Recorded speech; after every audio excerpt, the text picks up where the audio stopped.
Okay.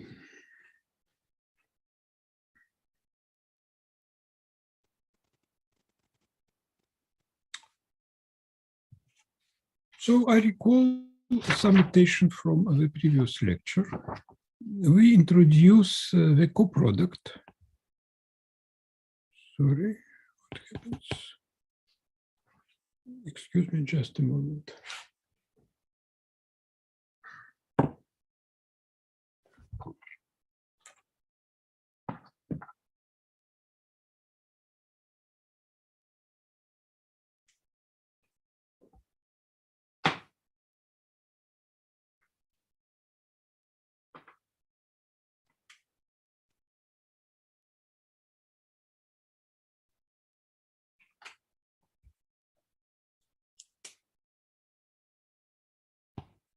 Okay.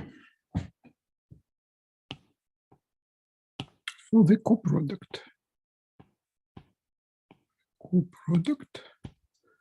which is an algebra map delta from our algebra of symmetric functions to the tensor product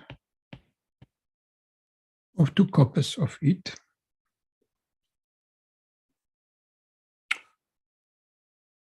So I recall the definition. The idea of the definition is just to split our alphabet into two parts. So assume X is an alphabet, which is some countable set of variables.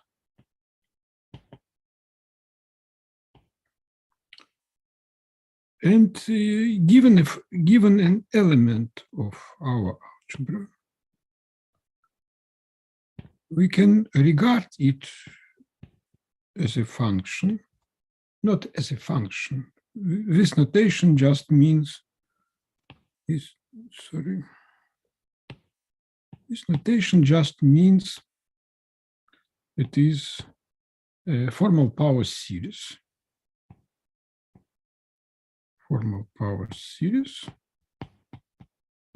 Which by definition is a formal power series in the variables where these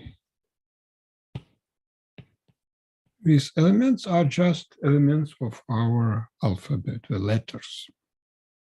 Okay. Now let's split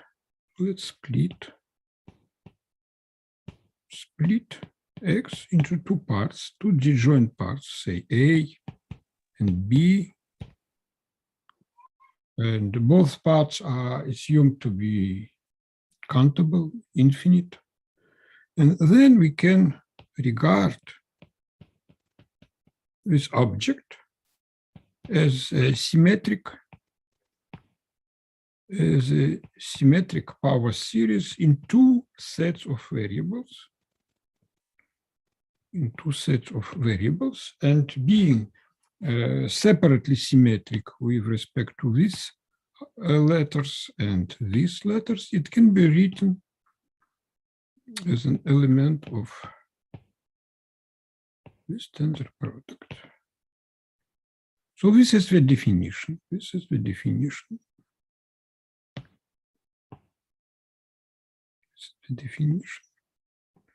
The definition of the coproduct. Now the theorem, which I would like to state now. I recall some notation. So I assume that you have a triple of partitions or Young diagrams, and we introduce two families of coefficients. These and these. These are structure constants of multiplication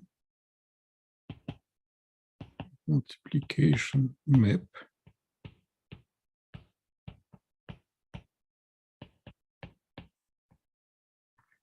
And these are also structure constant of co-multiplication of the co-product, which goes in the reverse direction from our algebra to its tensor square. And the theorem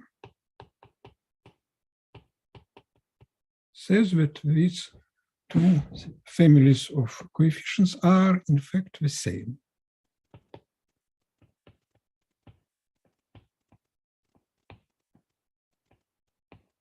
This is a truly remarkable result, because you see that these objects come from multiplication. We multiply two Schur functions indexed by mu and nu and expand in the basis of Schur functions and get some coefficients. And these objects come from a very different operation, the separation of variables. Why these two coefficients are the same? Let's prove. So the proof relies on the Cauchy identity. The Cauchy identity. And what is important here, the crucial fact is that the right-hand side of the Cauchy identity is a multiplicative expression. So let's exploit this fact. So write the definition of these coefficients, which are called the Littlewood-Richardson coefficients. So by the very definition, we take the product of two Schur functions. No, I'm sorry. Let's write a bit differently. So I need to indicate explicitly a set of variables. Okay, so by the very definition of a Littlewood-Richardson coefficients, you have a sum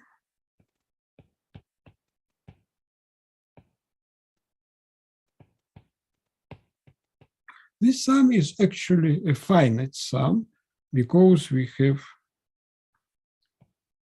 finite sum because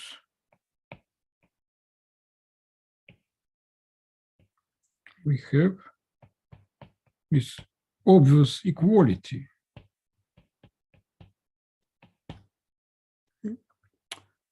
Now multiply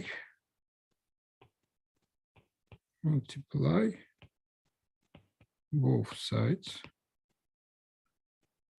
by the following expression. We take this product and this one, and here A and B, A and B are some auxiliary alphabets, arbitrary additional alphabets. Some questions? No? Okay, so multiply what we get. On the left we have the double sum of mu and nu. So multiply and take the sum. Take the sum and sum over mu and nu. Okay, so we get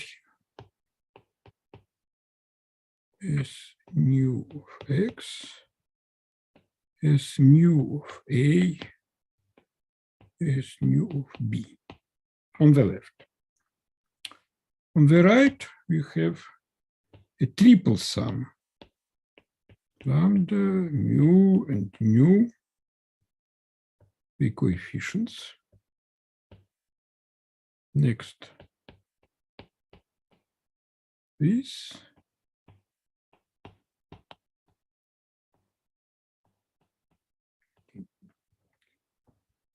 this is trivial. Next, let's transform the left-hand side as follows. Look at this expression together with this expression, and this together with this. And applying the Cauchy identity, we get that the left-hand side by Cauchy have a left-hand side equals the product. I will write simply x small a small, meaning that it ranges over X alphabet and A ranges over the A alphabet. Okay? So this is this expression and times a similar expression over small x, small b.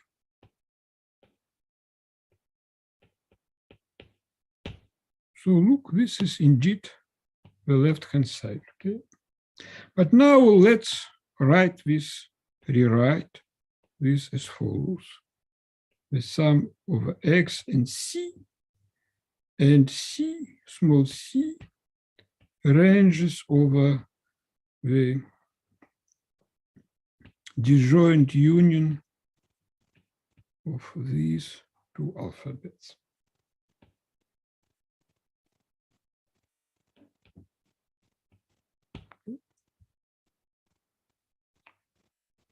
But apply again the Cauchy identity in the reverse direction. We get that this can be written as the sum of lambda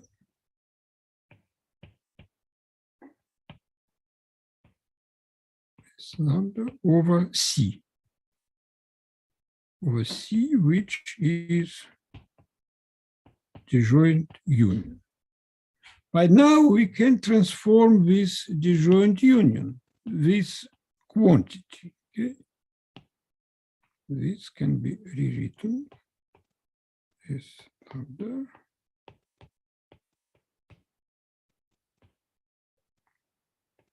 mu these coefficients.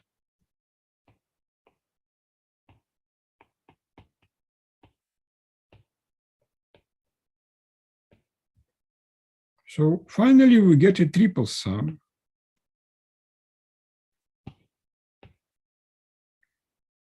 So this is a triple sum.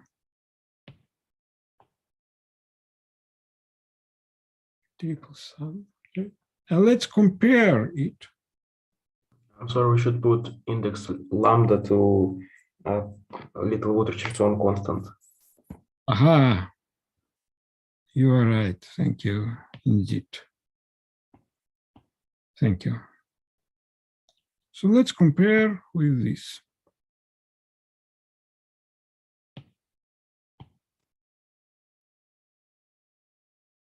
You see the sum are the same, but only the coefficients are denoted in a different way, but the coefficient should be the same also. So this is the end of the proof. The end of the proof. Okay. Some manipulation, but what is the idea? The idea actually, it's not very important here that we have exactly this kind of expression. 1 divided by something, etc. What is really important is the multiplicative structure, some function. We could have here some function of x and c, of x and a. This is the only thing which is important. So I would like to stress this fact.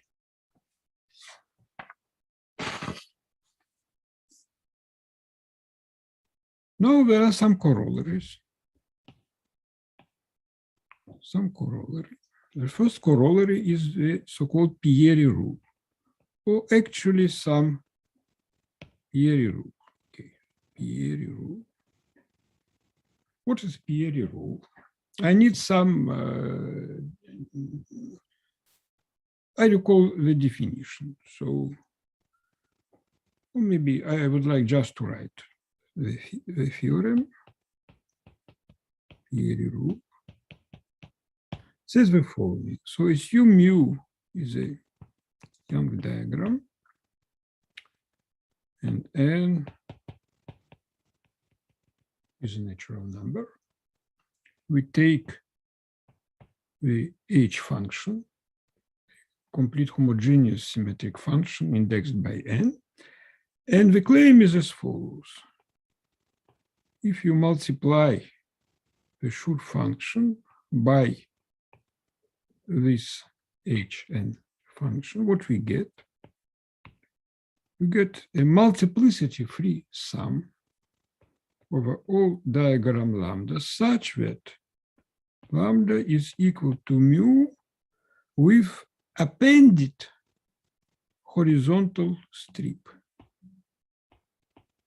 Horizontal strip of size n. And what means horizontal strip? This means something like this. We have a diagram.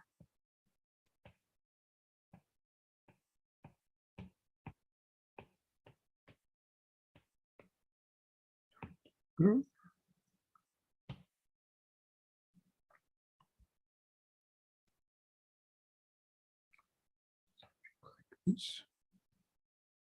Okay. And we can append some strips like this. So the idea is that more precisely, this means that we have some relation of a type. Lambda sub I should be equal to mu sub I plus some n sub I, subject to conditions. So the size,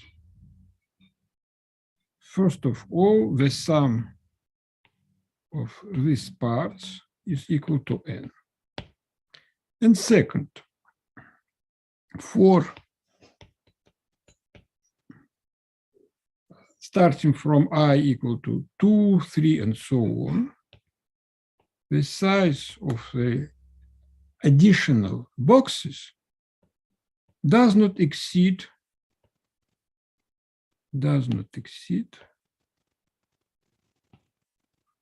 this difference. Sorry.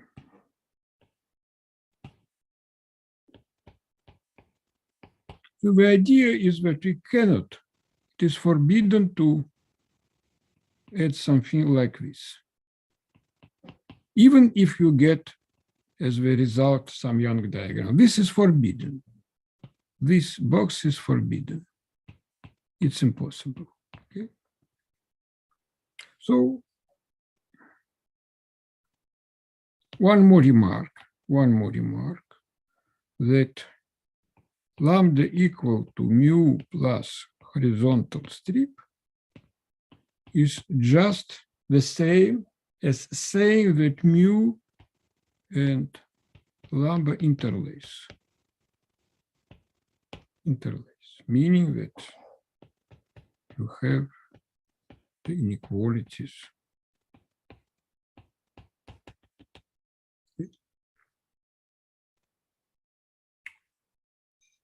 How to prove this? So we prove.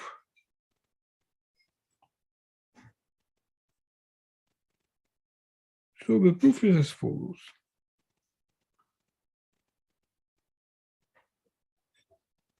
We need to prove the following.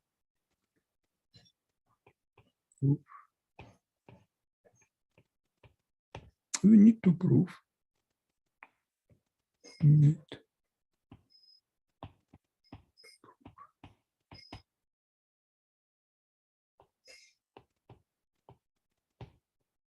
I recall that we have, this is the same as the Schur function which is indexed by one row diagram. Okay? So this is the same as saying that this quantity, the Littlewood Richardson coefficients, is equal either to 1 if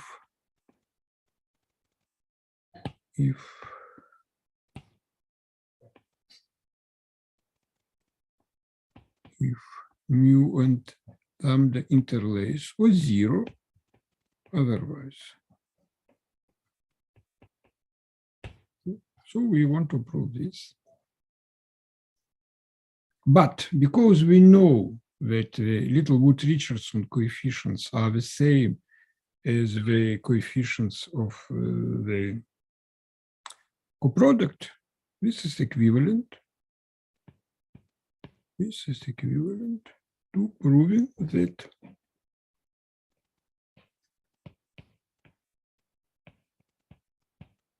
is the same. So how to prove this? So now we will prove this equality. So let's write again, mu interlace, and maybe you have to add, sorry, moreover,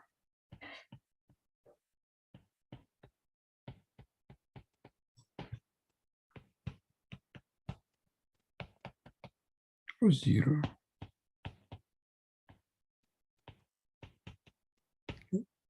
And how to prove this? Write the very definition. So write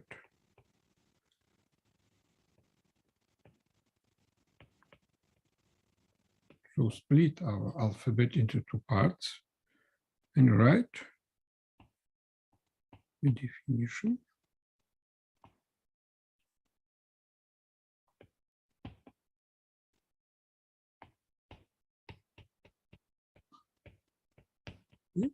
So this is the definition. And now substitute, now take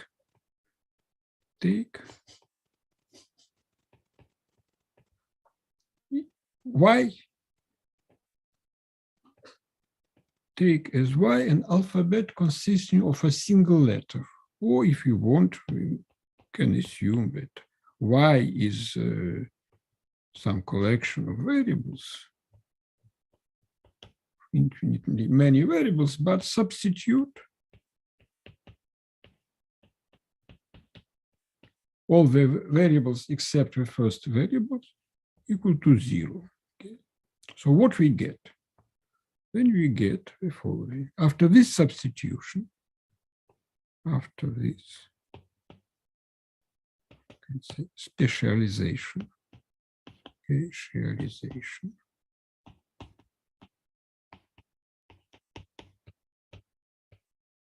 we get that this nu of y,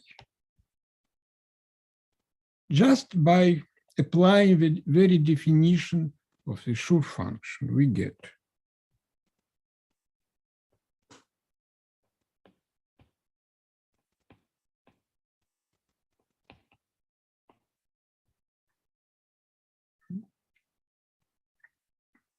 if nu is given by one row or 0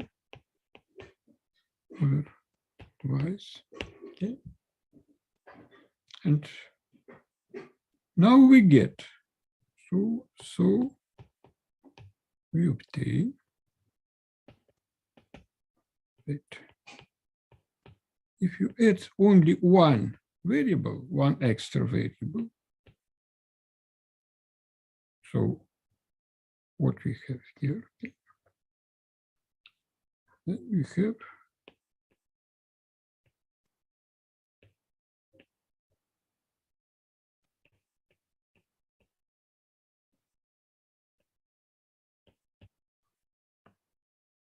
so here we have, sorry,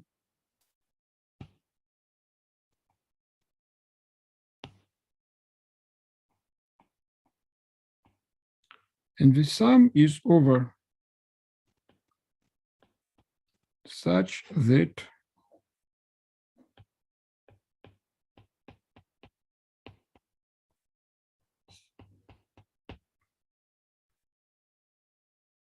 But we know by the branching rule, we have it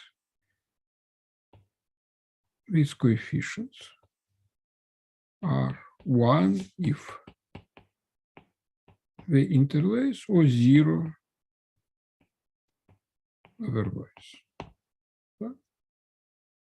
So actually we use the branching rule,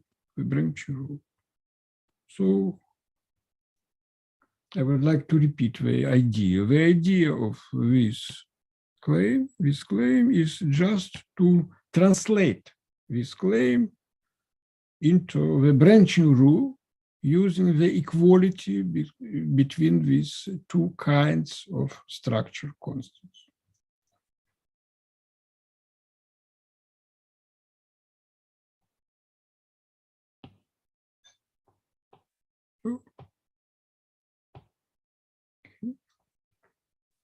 What next?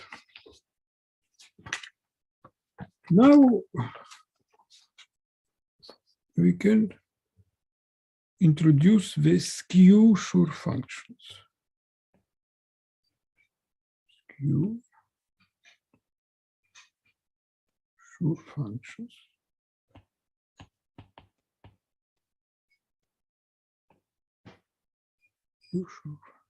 What the definition is as follows.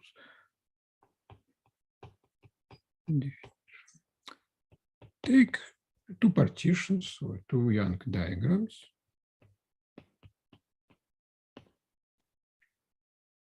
And we define this object,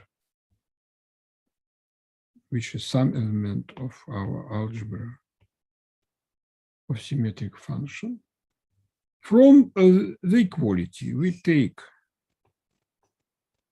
apply the coproduct to these Schur functions.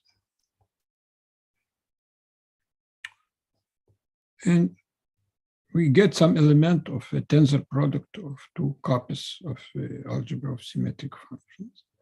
And we can write it, as a finite sum, of this object because they are some basis in the first copy and multiplied by something.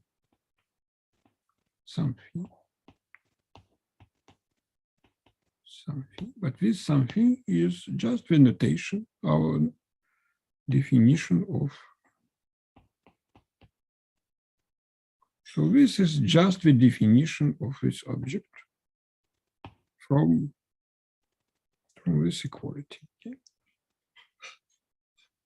Or in more detail, we can write by the very definition. By the very definition, we can write it.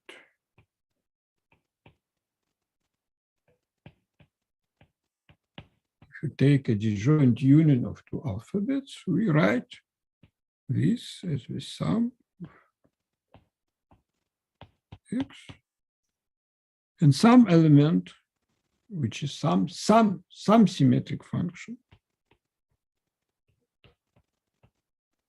in the y variables.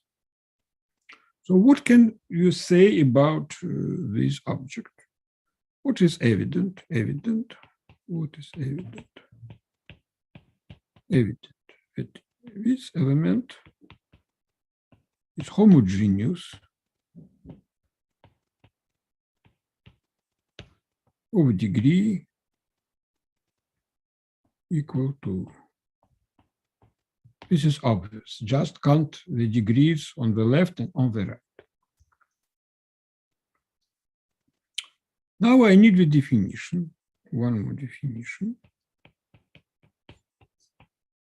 A skew diagram, skew Young diagram, skew shape, skew diagram is the following. Assume that mu is contained in lambda. It just means that we have the inequalities for all I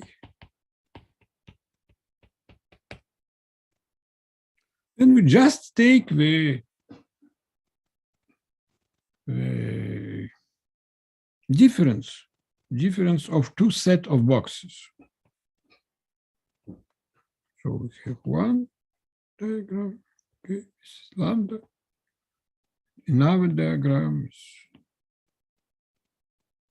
this is mu.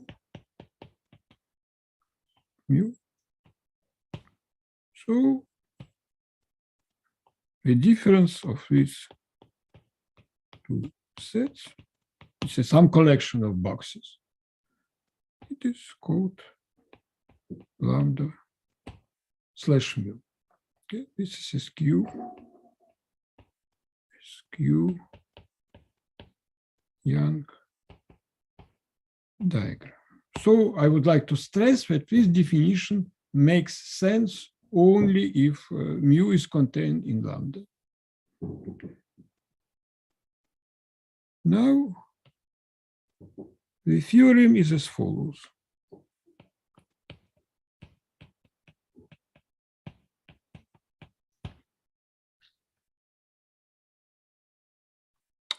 First,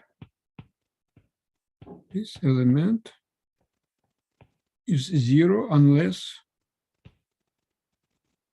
mu is contained in lambda. Second, we have a combinatorial formula. Combinatorial formula, which says if mu is contained in lambda, then exactly the same definition as in the combinatorial formula for the usual Schur functions, namely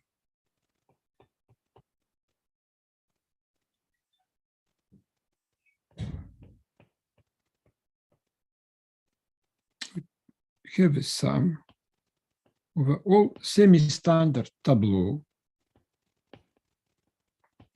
but of a skew shape.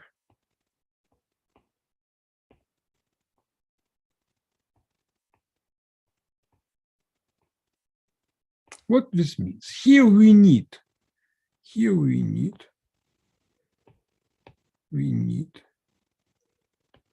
a total order on X. For instance, we can assume that, for instance, we can assume that X is some collection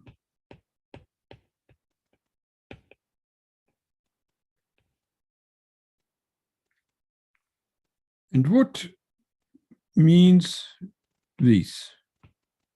It just means that we have to fill the boxes of this skew shape by letters of our alphabet in such a way that these letters weakly increase along the rows and strictly increase down the columns. The definition is just the same. And then we have, this is the definition of a semi-standard tableau. Semi because we have two different conditions, one for the row weakly increasing and another for the columns strictly decreasing. Okay? And this is exactly the same. So one can rewrite this in more detail. And now we take the product of the boxes of the skew shape. And here we take the product of the entries. Okay. Excuse me.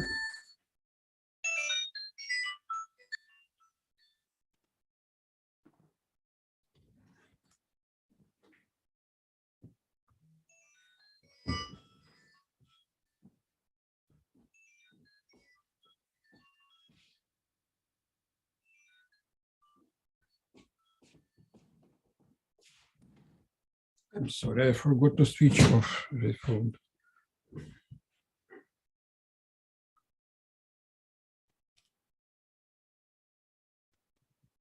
solve the proof. Solve the proof. So the proof is as follows. Take the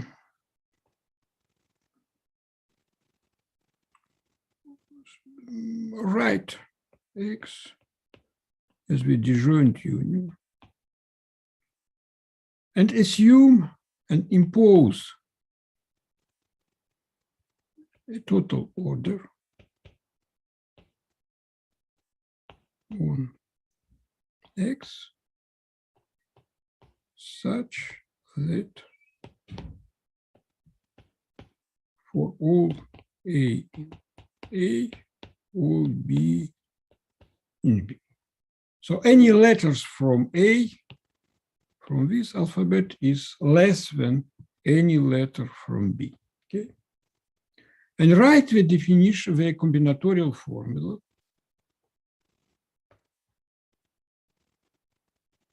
And write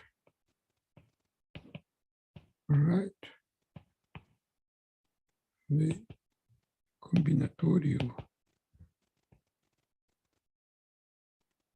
formula for lambda.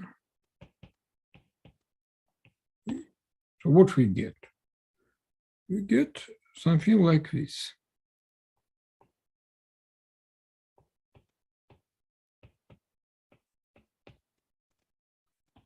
We take the sum over all tableau,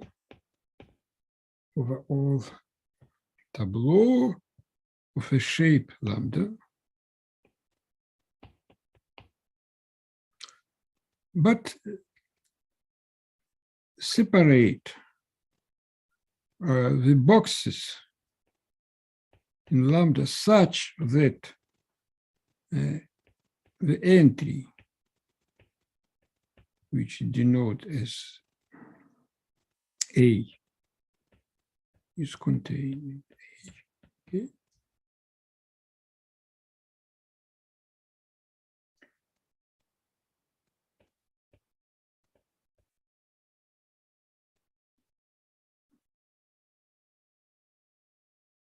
No.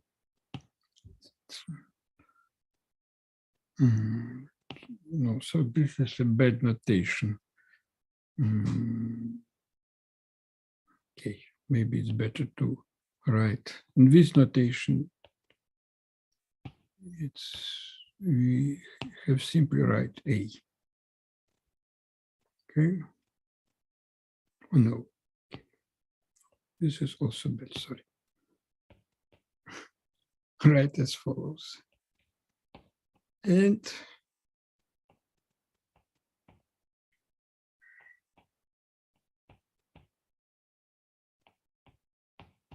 some B in B.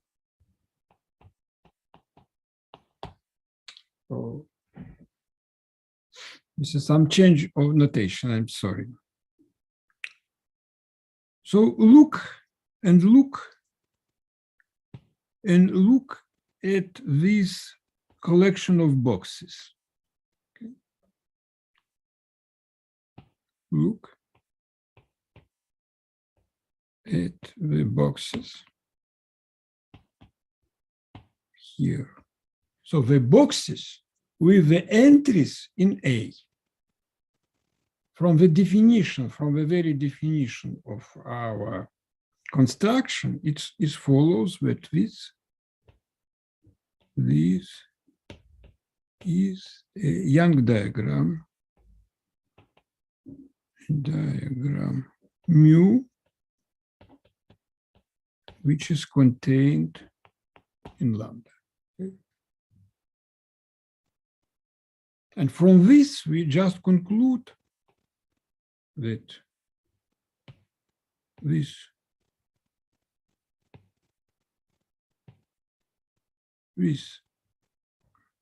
gives us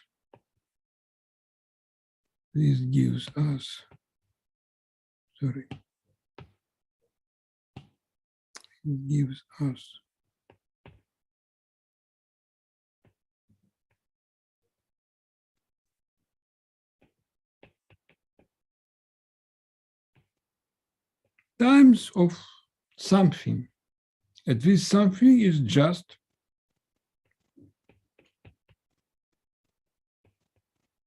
so we get the two claims. First, we get that in this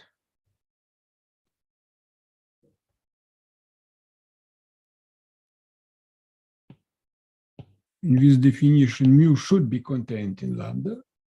And next, we get the combinatorial formula for this element. So this is just application of the usual combinatorial formula together with the definition of a semi-standard tableau. Okay? If you take the collection of boxes with entries in A, we must get a Young diagram.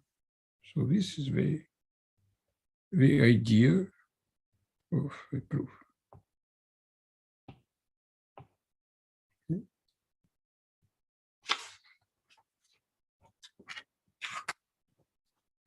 Is it clear, or maybe some questions? Okay, I hope it's more or less clear at least. Some corollary.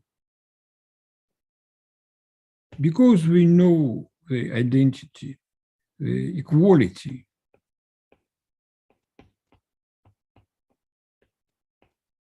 this implies that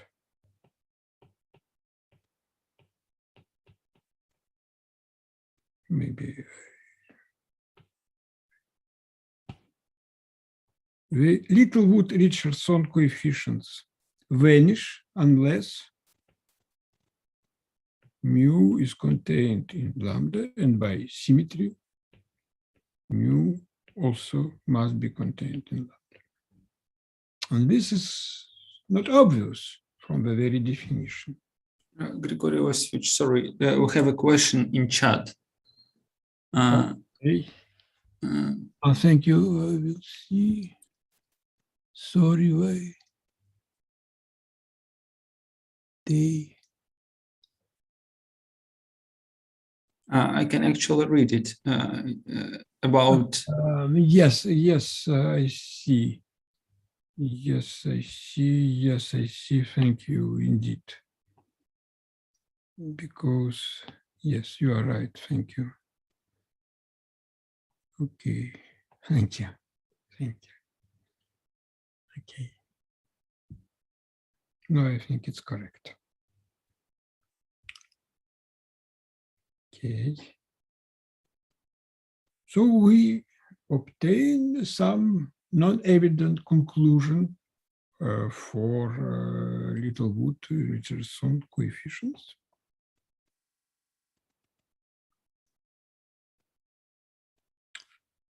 And actually, the following result holds, which I would like to leave as an optional exercise. It is the Jacobi-Trudi identity for rescue Schur functions.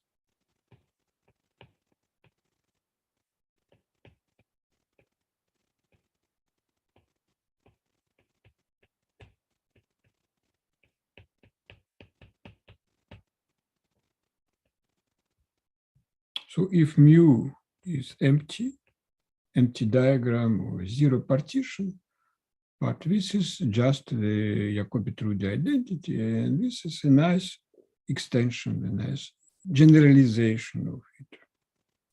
And I propose, this is not mandatory problem, but I propose to deduce this from the Cauchy identity in the same way as I showed it for the ordinary Jacobi-Trudi.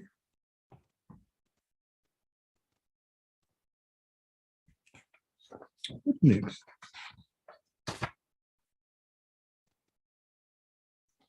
Let's discuss two bases.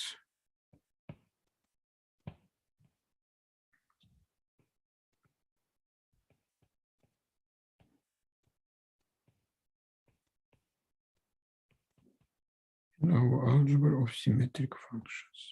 What is the definition? I recall that h sub n and some x. Now we need, here we need some order, some total order. So assume that, maybe it's better to assume that, our letters are indexed.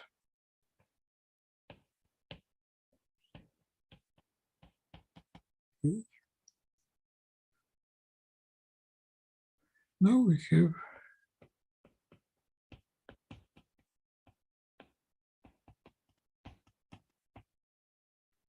this equality.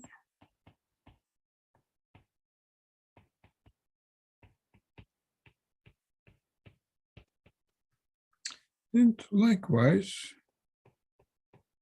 you can write a very similar expression, but the only difference is that we have strict inequality and not weak inequalities.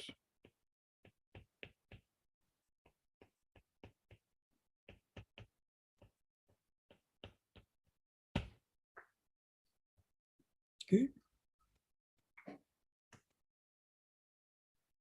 Now it's convenient to form a generating series.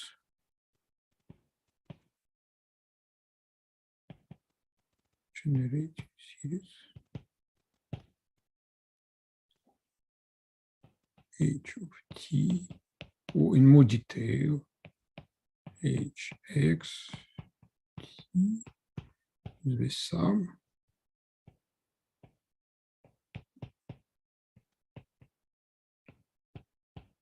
we assume as usual that h0 is equal to 1, and likewise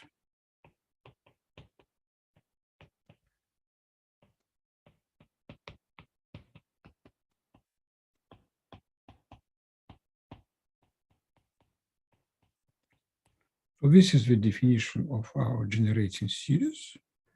And next we have nice formulas. H of t is equal to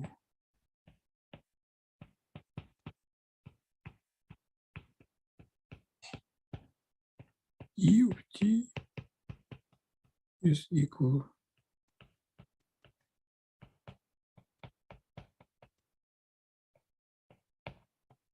okay. And for this series, it is immediately seen that these are indeed symmetric functions. The symmetry is seen at once, and we see that we have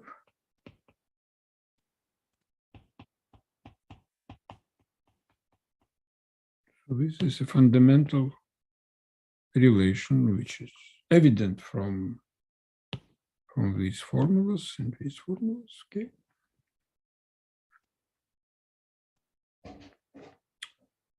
There are some important consequences of this relation. So we know here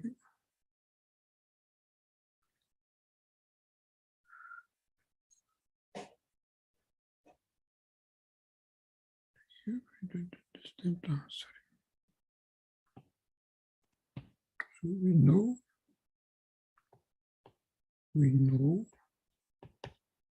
know that our algebra is actually can be viewed as an algebra of polynomials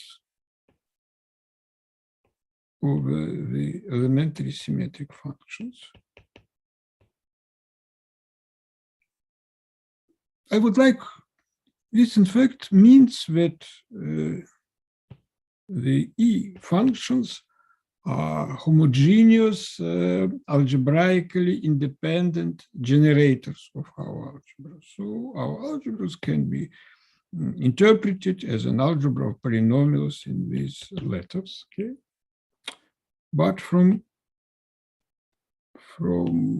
our relation, it follows that we have the similar claim with the H elements. Why?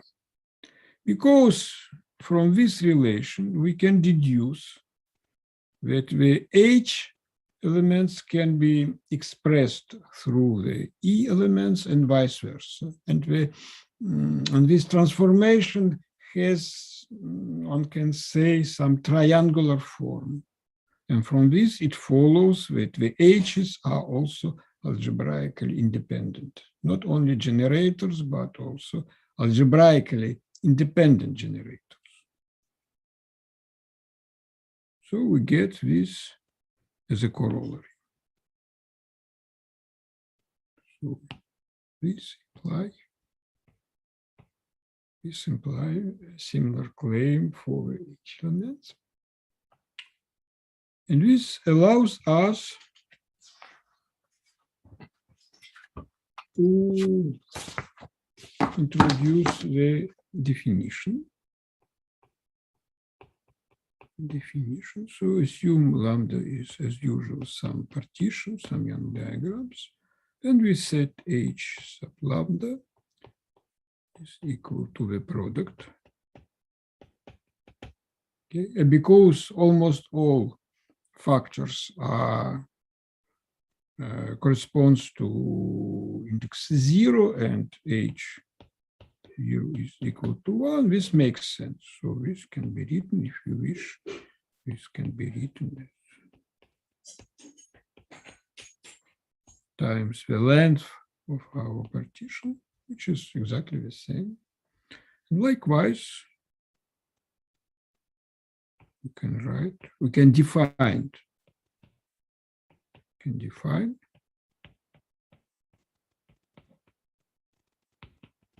Okay. And our claims, these claims, I mean these two claims, it can be interpreted as follows. That so we get H lambda and E lambdas are bases homogeneous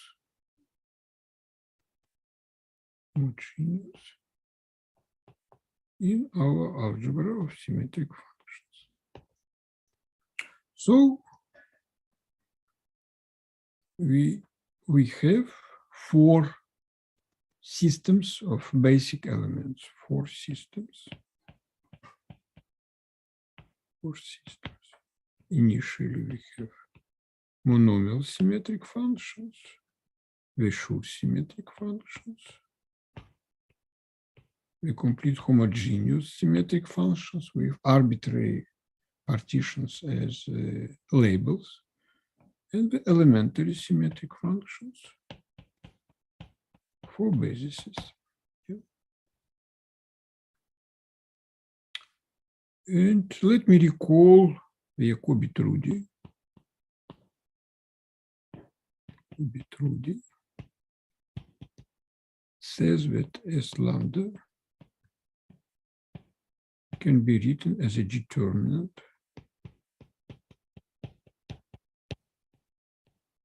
I recall that by definition that H0 is equal to 1.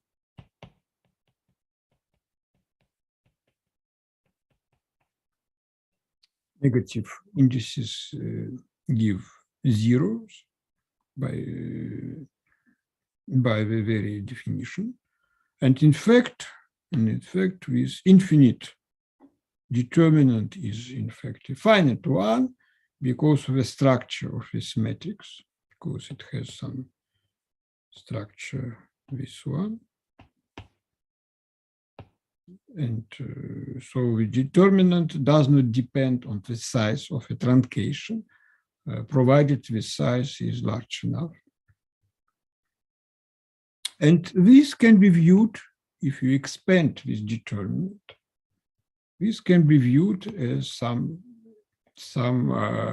expansion of the Schur functions, of a Schur function in the basis of the H function. So a natural question is what happens if we replace the H functions by the E functions, by the elementary symmetric functions.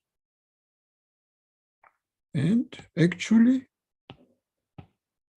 the following very nice result holds. It's called dual Jacobi-Trudi or Nagelsbach-Kostka identity, or Nagelsbach-Kostka formula. It says the following. Just a similar expression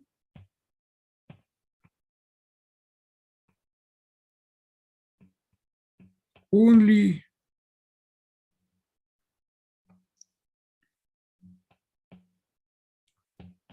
we have to replace our diagram by the transpose diagram.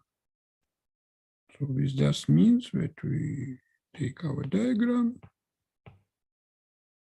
and read it along the columns instead of reading it along the rows. Or in other words, we just reflect it about this line. Okay? So this is the definition of the transposition of a Young diagram. So now I would like to prove this remarkable result.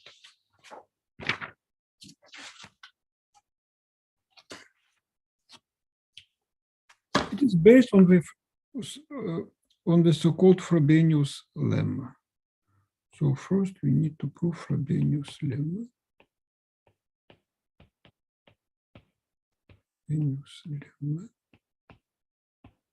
It says the following. So assume we have some Young diagram which is contained in the rectangular shape of size P over Q, which means that the length of lambda does not exceed P, and the length of lambda transposed does not exceed Q, which is the same that the same or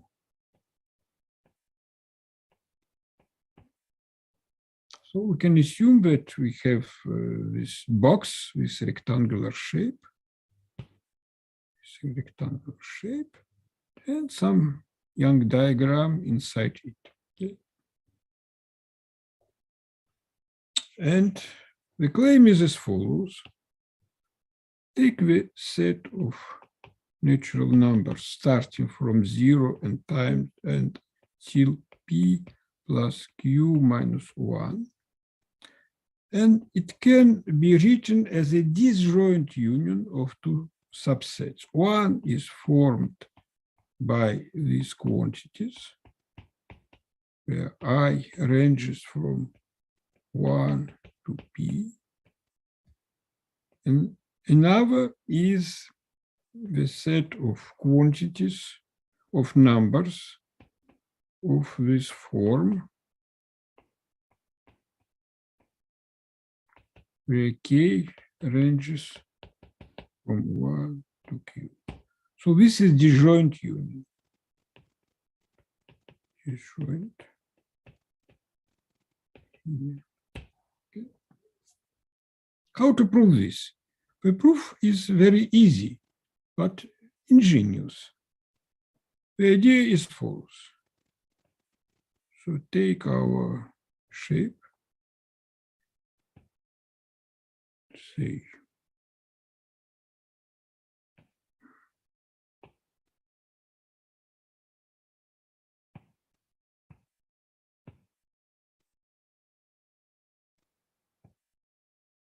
here we'll erase this.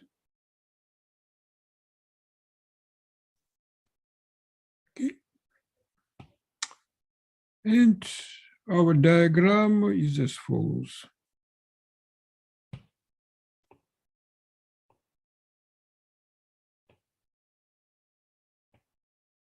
This is my example.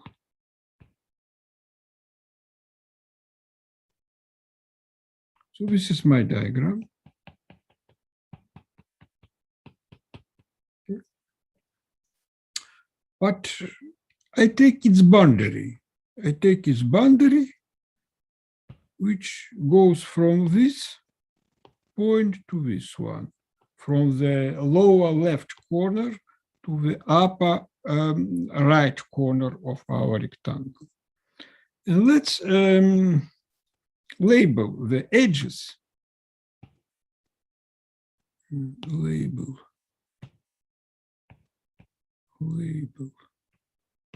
the edges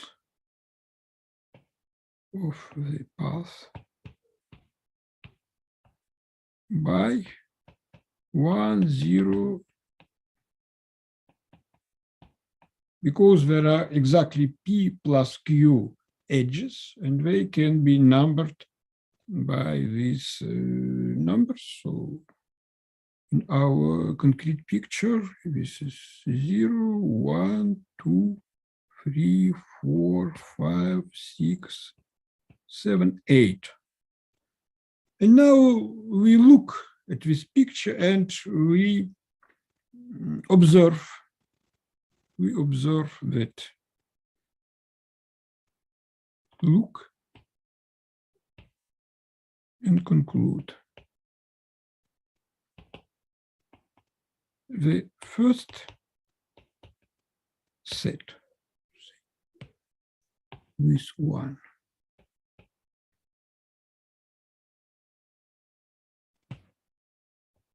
is exactly the numbers, the set of numbers of vertical edges, while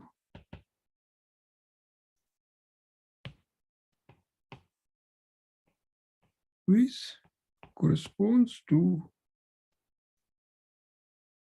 horizontal.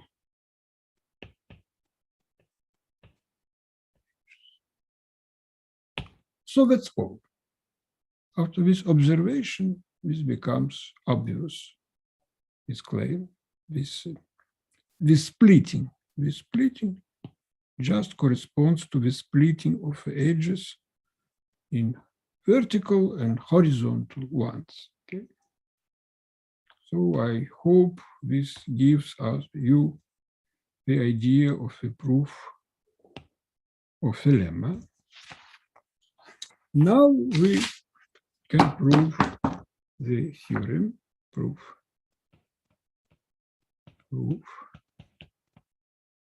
of dual Jacobi-Trudi.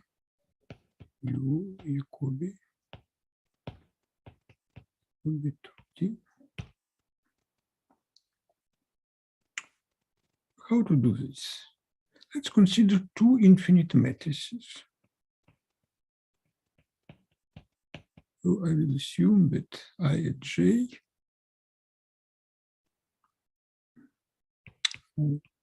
ranges from 0 and so on to infinity.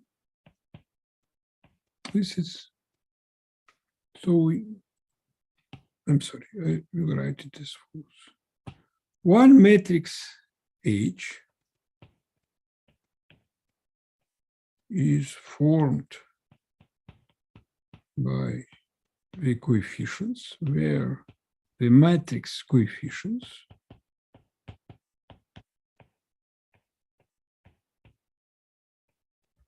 are these quantities. So this is a matrix with the entries in our algebra of symmetric functions. It's a commutative algebra, so there is no problem to form such a matrix. It's quite a reasonable object. Likewise,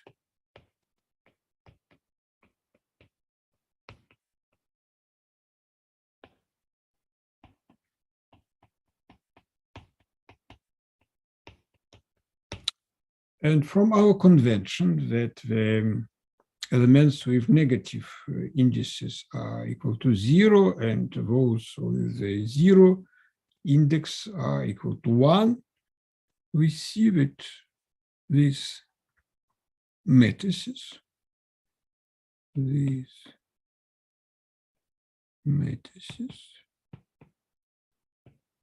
are strictly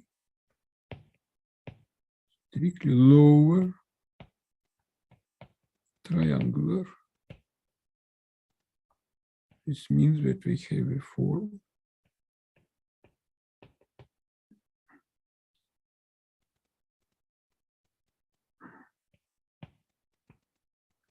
so we have ones on the main diagonal, 0 here over the diagonal, and below diagonal we have some elements. And for instance, the H takes the form 0, H1, 0, 0, 1, 0, H2, H1, 1, and so on. So this is a particular case of a tuplets matrix, meaning that the elements over any diagonal are the same. Here we have ones. Over the diagonal, we have zeros. Below, we have H1, H1, H1, H2, H2, H2, and so on. And the E matrix has a similar form. Okay. I also need some modification of the E matrix. E tilde.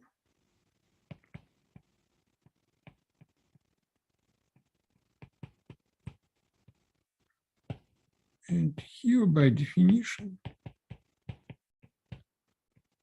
it is equal, and we plus minus sign. Okay. So in fact, this matrix is obtained from the E matrix by conjugating it by the diagonal matrix 1 with 1 minus 1, y minus 1, and so on the diagonal.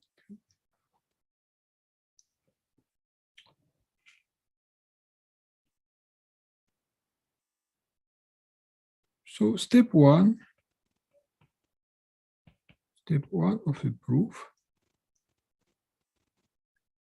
is the remark that we have these equalities.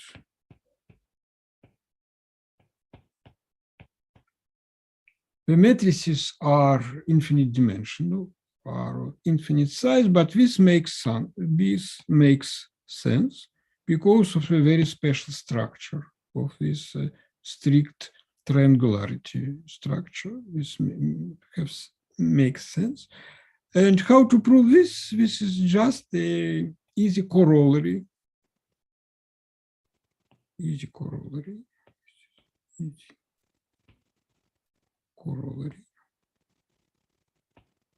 of the basis of a basic relation.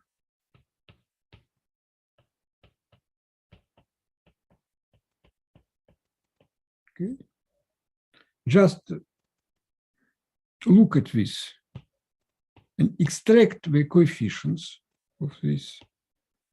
Of the left-hand side. On the right-hand side, we have 1. So all the coefficients on the left are equal to 0, except a single coefficient, the constant term. And doing so, we get some relations between the H elements and E elements. And these relations are exactly the relations of this equality. So this is easy. What next? Next, the main step is as follows. We fix lambda and fix P and Q large enough. What we actually need, we need that our lambda must be contained in this rectangle of side P by Q. Okay. And now I will introduce some sets of indices. A is equal to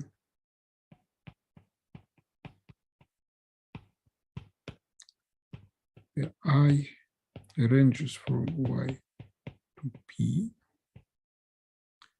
and B is J ranges from P. Now A hat, I will explain the meaning of all this.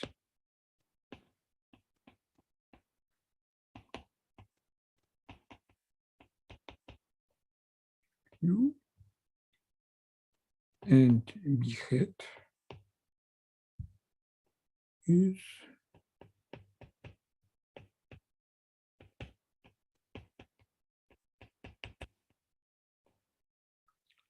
so these two sets are of size P and these are of size Q, and all of them are inside this set.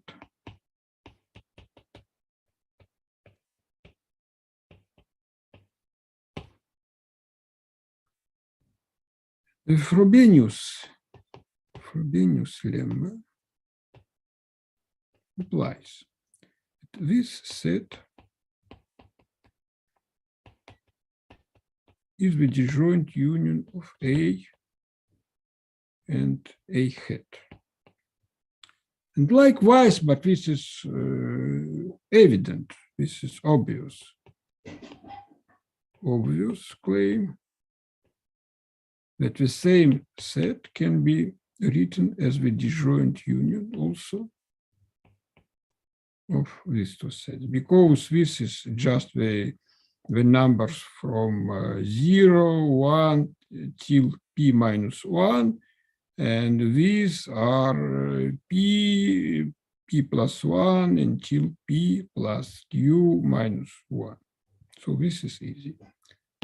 This fact is trivial. And what next? We take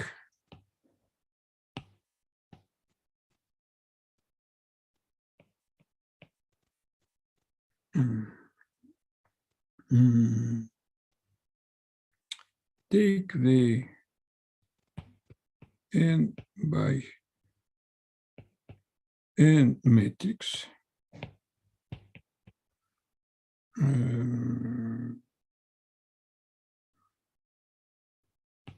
maybe it's better to say it.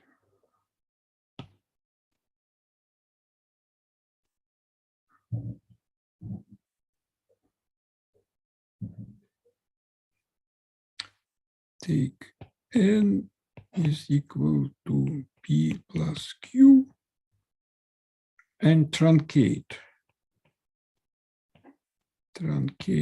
H and modified E by taking the n by n corner, which corresponding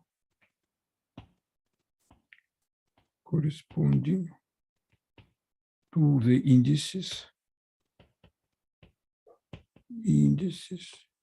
but here there is some shift of notation because it is convenient to start the enumeration from 0 and not from 1.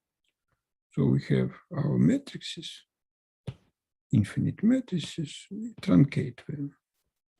One, truncate them, so to get square matrix of size n by n. And this size is large enough, so we can write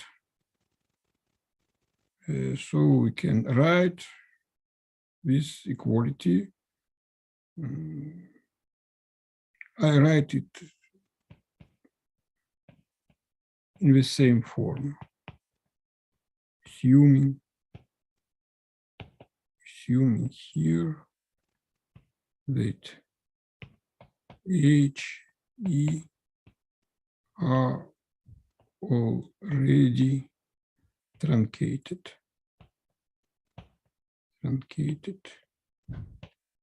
at the level n from 0 to n minus 1 p. Okay. And now what I want to do, take the minor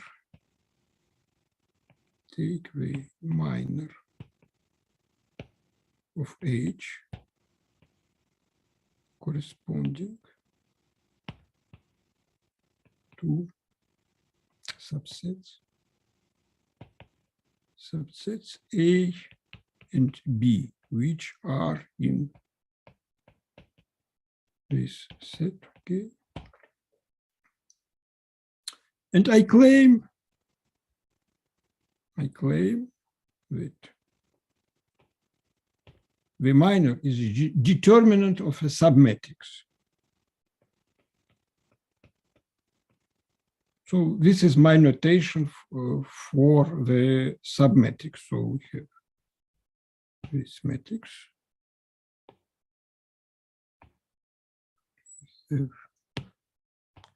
Matrix of size n by n, and we extract some minor. Its rows are enumerated by the points of A, and the columns are enumerated by the numbers from 0, 1, and so on till p minus 1, which corresponds to these pictures. Okay. Only here they are written in the reverse order, not in the increasing order, in the decreasing order, but this does not matter. And because of these relations, okay, this complementarity relation, we can conclude that this minor is equal to this minor with some transposition is needed here. And this is because the determinant, this is because the determinant of H is equal to 1. This is important. Well, otherwise, we should divide by the determinant. The determinant is equal to 1, so we can conclude this up to some sign, plus minus. And this can be rewritten as plus minus determinant of the E matrix. And next, some care is needed here. We can control this plus minus sign and conclude that actually here it is equal to 1. So actually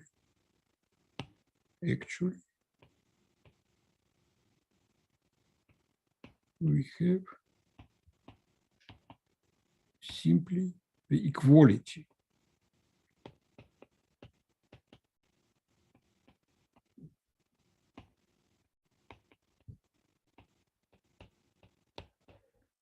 But looking what this means, we get that these determinants are exactly so this is exactly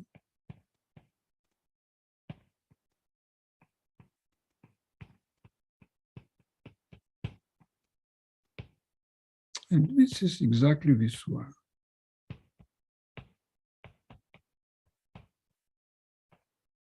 No, it's better in my notation. It's better to write it.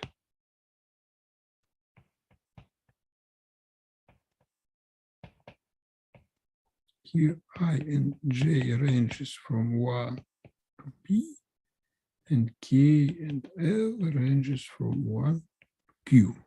Okay.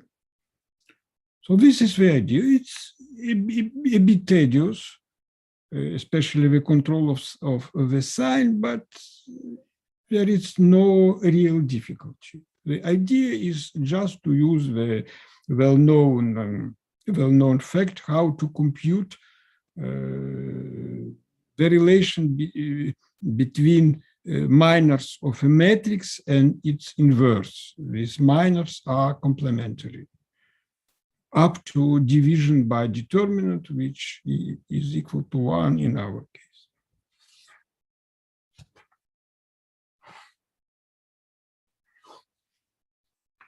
I'm sorry, I have a few minutes. I would like to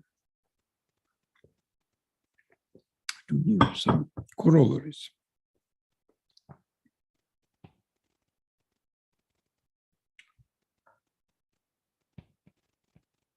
We can now define the duality map.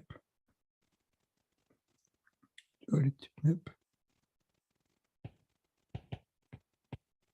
It is an automorphism, an involutive automorphism of our algebra of symmetric functions. By very definition, we define it omega as a switching between the h functions and e functions. The h function is mapped into e function and vice versa. So this is an involution and this is an automorphism, and the definition is correct because they are generators algebraically independent. But the theorem, so this is the definition, and the result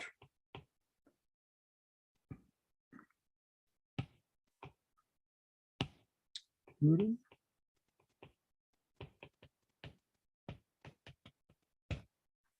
is as follows.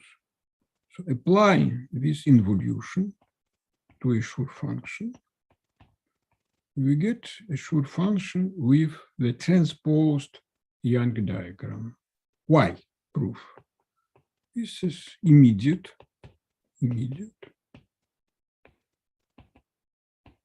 From Jacobi-Trudi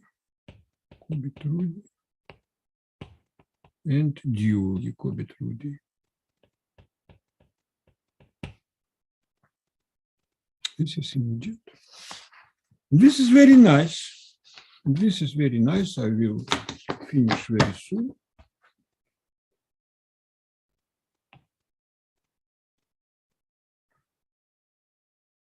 Some corollary. This is another remarkable identity, which is called dual Cauchy identity. Dual Cauchy identity. It says as follows. So take the sum of lambdas, one Schur function in some x variables, the Schur function transposed in another set of variables, and what we get is the double product of the letters of these alphabets and this quantity. And this is a corollary of the theorem about the action of the involution on the Schur function and the ordinary Cauchy identity. So proof. So write Cauchy.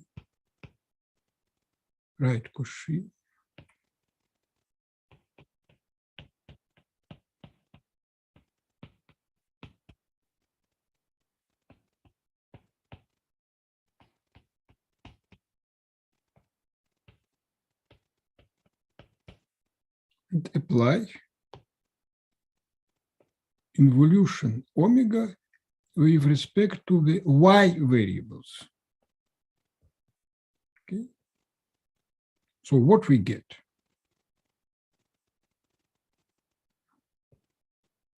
To both sides of this equality, what we get? On the left, we get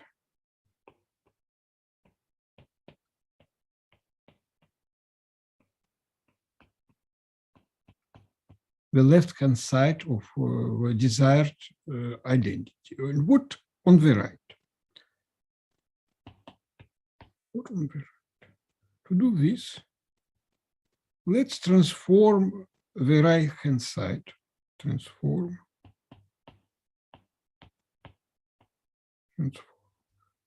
How to regard this? The idea is that this can be written as the product of the axis of a generating series with respect to the y variables and x, which is viewed as formal parameters. Formal parameter. Okay. The former t, but I replace here t by x and take the product. So it's quite reasonable. But then we get that omega corresponding to y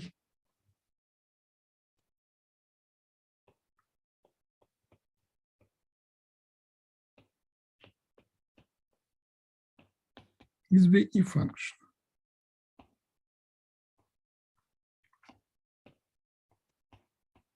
So we get here the product over x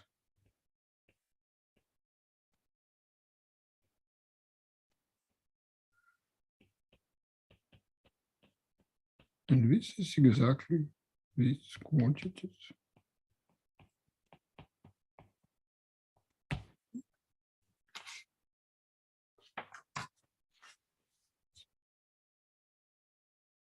So this is the end for today, and I will send you some exercises which are related to this material, maybe today in the evening or probably tomorrow in the morning. So this is it. Okay. I'm sorry, I have a question. Yes. How did they prove that omega is involution?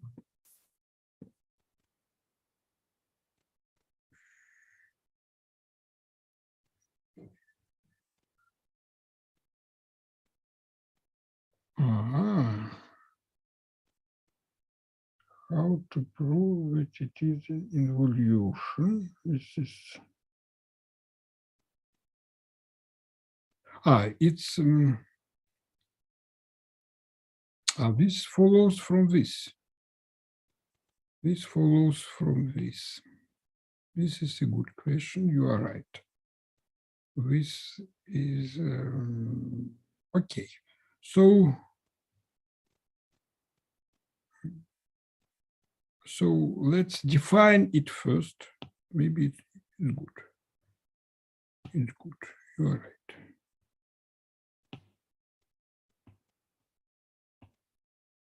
Okay. So we get this result. We get this result as a consequence of a definition and the comparison of the two formulas, Jacobi-Trudi and dual Jacobi-Trudi. And from this result, we see that it is indeed an involution. Thank you. Okay, so thank you, because this is a good question. I forgot it to mention it. Thank you. You're right. You're right. Maybe some other questions?